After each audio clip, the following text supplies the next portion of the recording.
She quit her job on a rainy Friday afternoon, the kind where the city looked blurred through glass and everything felt heavier than it should.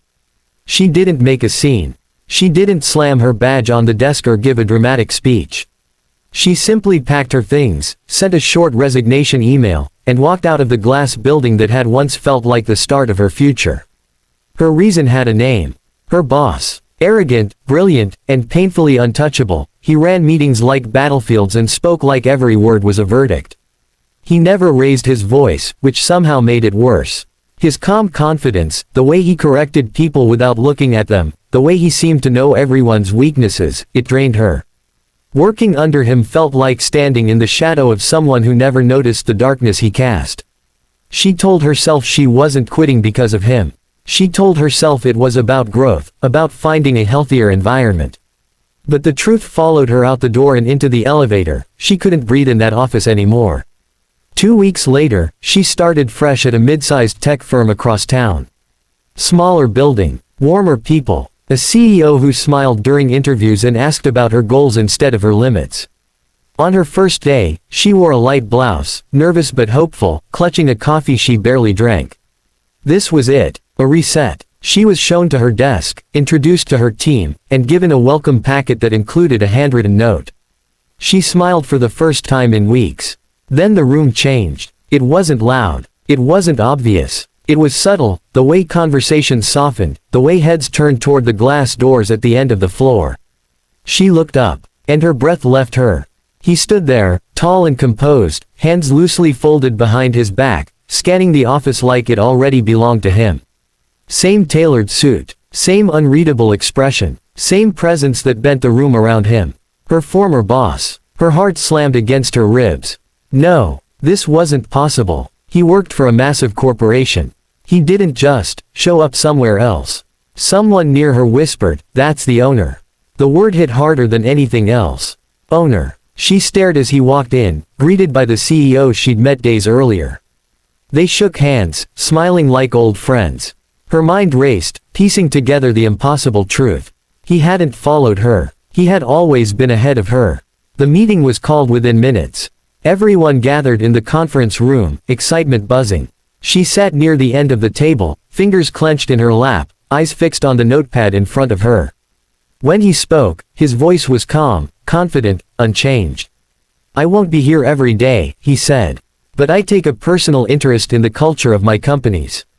People are the foundation. Talent stays where it's respected." Her jaw tightened. Respect. The word felt sharp. His gaze moved across the room, stopping briefly on her. Just briefly. No flicker of surprise. No recognition. Or maybe too much control to show it. After the meeting, she tried to avoid him. She stayed at her desk, buried in onboarding documents, pretending her hands weren't shaking. She told herself she'd made the right choice leaving before. She told herself this was coincidence, nothing more. Then a shadow fell across her desk. "May I have a word?" Her head snapped up. He stood there, closer now. Familiar. Infuriating. She nodded, because saying no felt impossible. They stepped into a quiet side office. The door closed with a soft click that sounded final. "You didn't tell me you were leaving," he said. She laughed, sharp and humorless. "You didn't ask." Silence stretched between them. "I didn't realize you felt that strongly," he added. "That strongly?" She echoed. "I quit my job." "Yes. And now you're here." "Because I didn't know you owned this company," she said. "I didn't follow you." "I know," he replied. "If you had, we'd be having a very different conversation." Her arms crossed instinctively. "Why are you here?" He studied her for a moment, then spoke more quietly. "Because I invest in potential. In people. Including you." She scoffed. "You never treated me like that." "That's not entirely true. You never listened," she shot back. "You pushed. You criticized. You made me feel invisible." Something shifted in his expression. Not guilt. Not defensiveness. Awareness. "I didn't realize that was how it landed," he said slowly. She shook her head. "That's the problem. You never realize." He didn't interrupt her. For the first time since she'd known him, he didn't try to control the moment. "I'm sorry," he said. The words were simple, unpolished, real. She didn't respond. Apologies didn't erase months of pressure, nights of doubt, mornings she dreaded walking into work. I won't interfere with your role here, he continued. Your direct manager has full authority. But I wanted you to know, I respect your decision to leave. It takes courage. She searched his face, looking for sarcasm. Found none. Days passed. Weeks. He kept his distance. When he visited, he spoke to teams broadly, never singling her out. Her new manager was supportive, encouraging. Slowly, the knot in her chest loosened. Then came the project. A high-stakes launch. Tight deadline. Unexpected complications. And one afternoon, her manager fell sick, leaving her to present progress to the board. Including him. She stood at the front of the room, palms sweaty, voice steady. She explained challenges, proposed solutions, owned mistakes. She didn't look at him until the end. When she did, he was watching her, not critically, but with something like pride. Well done, he said. That level of accountability is rare. The room nodded. Approval followed. Afterward, he stopped her in the hallway. You've grown, he said. So have you, she replied before she could stop herself. A corner of his mouth lifted. Their conversations changed after that. Less formal, more honest. He asked questions, and listened. He challenged her ideas, but this time with curiosity, not dismissal.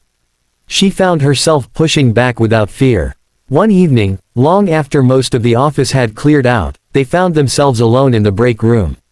The city lights flickered through the windows. I never meant to drive you away, he said quietly. I know, she replied. But intention doesn't always matter. Impact does. He nodded. I'm learning that. She hesitated, then spoke. Why did you really come here today? He met her gaze. Because I wanted to see if the company was living up to what I believed in. And because I wanted to see if you were happy. The honesty startled her. I'm getting there, she said. Silence settled between them, comfortable this time.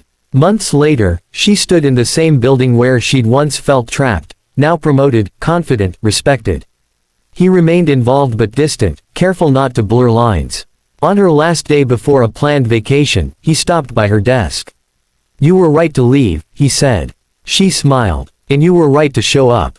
They didn't define what followed.